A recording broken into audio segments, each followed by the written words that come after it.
Hello, fellow Africa. Let us today discuss about the issue of economic independence. Why we say Africa, we need economic independence.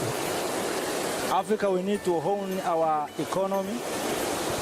If we own our economy, it means we are going to produce enough employment to young people, especially those who are coming out from the universities, from the college. So it's the time now, we as Africans, to make sure that all Africans, we are liberated economically. Already we have political independence, but we don't have economic independence. That's why we heard the speech of the President of Tanzania, Honorable Dr. John Pombe Magufuli. He's explained clearly about how we are supposed to have economic independence. To have economic independence, first of all, you have to make sure that you establish industrialization, so that instead of finding some goods or importing some goods from outside of the continent or from or outside of the continent of the country, you can produce here in your continent or in your country. That's why we say Africa, we need economic independence. We have seen for a long time we are depending on other civilization, we are depending on Western country. Even the small issues like toothpaste stick, we are still depending on Chinese. Even our food, we are depending. Africa, we eat what we are not producing, and we consume what we are not producing, and we produce what we are not consuming. And in our mentality, we think that the good things is for European or for white one. That's why everything that is good, it looks white, and that is bad, it looks black. If you are black like me, it means you are not good. If the white one comes, it looks like a good man. Even he's talking the pointless, or he's talking about bad things, but because it is white, we accept everything. We need some angels here in Africa to be installed in Europe. Not only angels from America and Europe to come here to operate here in Africa. No, this is the time of Africans. We need even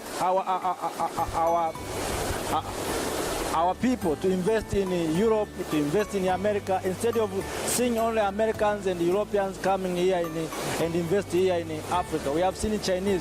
Now is the time for Africa to go out and invest maybe in China, invest in Japan, invest in the UK, in France, instead of French or other civilization or white people come here in Africa and invest here in Africa. As you look in this area, some people are struggling in employment because Africa, we didn't invest. We didn't invest because we didn't decide. And that's why I congratulate the President of Tanzania, Honorable Dr. John Pombe Magufuli, when he changed the contract of mining to make sure that the country must own their mining industry. The country must own their minerals. In the last few years, the country have received nothing. But when Mr. President John Pombe Magufuli came into power, many things have been changed. As you see, fellow Africans, it is very amazing. It is very painful to see how the people are struggling to find job, to find employment, while we have everything. What we need, those who have attained education and technical education, please, fellow Africans, go home and apply those knowledge to your fellow Africans, to your community. If everyone has participated fully in investing his knowledge or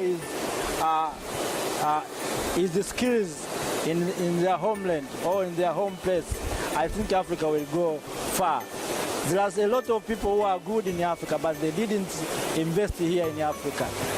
They are waiting for employment.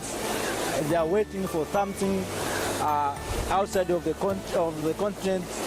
Even those who have attained agriculture education, they didn't go back to the village and apply those knowledge, how to produce enough food, how to produce quality products. they are still in town finding employment. This is the time to apply. This is the time to apply our knowledge. That's why even myself, decided to come back in my home village here and to tell my people what we are supposed to do, how to join our force in order to bring a development. Don't wait for the government to do everything for you. The government has its own part, and we as a citizen, we have our own part. We must play our part. We must work hard. We must think how to innovate ourselves. I'm crying with those who have attained education and technical skills. They didn't apply. We are crying for, we say that we don't have capital. How can you get the capital if you are not finding the way or the solution of the problem that are around our environment? We must think how we can solve our problem. You know, sometimes this problem is a source of income. If you know how to solve the problem in your home place or in your country, it means that is the capital. This is enough capital for you to invest. So we have seen in medicine, we must invest in medicine, we must invest in agriculture, we must invest in the industry, but all in all, we must invest totally in industrialization. If we invest in industrialization, it means we are going to home up the agricultural sector, you are going to grow up fishing industry, agriculture industries, because many of things are depending on industry. Africa cannot compete in big industry. Let us start with a small industry. We have lost first industrial revolution, we have lost in second industrial revolution, third industrial revolution. Now we are going into artificial intelligence. Even this will be defeated if we are not careful. So it is a time for Africans, especially those who acquired skills and knowledge, to come back in Africa. Those who are in the diaspora or in abroad, come back and apply their knowledge here, so as you can liberate your fellow economically, you can liberate your friends socially, we can improve our infrastructure. We need some engineers. We need to see Tanzania engineer is constructing road in Johannesburg. We need to see South African engineers are constructing road in Mozambique, in Nampula, Mozambique. We need Kenyans doctors to treat people in Freetown, Sierra Leone. We need some people from Liberia, especially agriculture specialists, to improve agriculture in Lesotho, in Uganda, in Kigali, Rwanda, in Bujumbura, something like that. As you see, fellow Africans, the situation is too bad. If we didn't invest in fellow Africans, Africa, we are going nowhere. We will lament for too long and no one will come and help us. So the only way to help us is we Africans to make sure that everyone is waking up and industrialize our environment. We have a good opportunities. If you look at this environment, it is so green. We have water, we have sun. Every now and then I'm telling you this. We have water, we have sun. Why we have no power in Africa? Why we have a shortage of electric power in Africa? Why we say Africa is a dark continent? Africa we say is a dark continent because we don't have enough power. Let us invest in producing enough power through hydroelectric power. As you see, we have a lot of water, we have the sun, we can invest in the solar system, so as we can liberate economically from the hedges of suffering. So fellow Africans, thank you for watching. This is Bachubaz Online TV. I'm here to share my thoughts with you, how we can make Africa great, how we can make Tanzania great. This is a time for we as citizens of Africa to participate fully in development.